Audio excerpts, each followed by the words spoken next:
At ayun na mga kadad, sa tabi na natin yung mga screen, saka yung screen. Then ito po, nakalas na rin natin yung fan blade, saka yung cover. Oo. Halimay pa kabit. Ayan.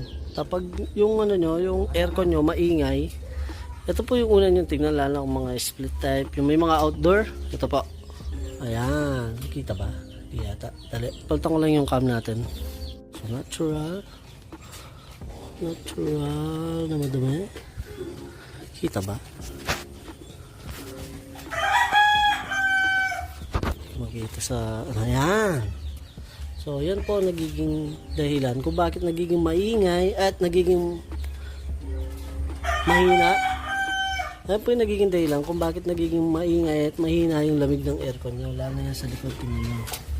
Lagyan ko ng flash. Ayan. Kita ba? Ay, di ba ako makasok-sok naman.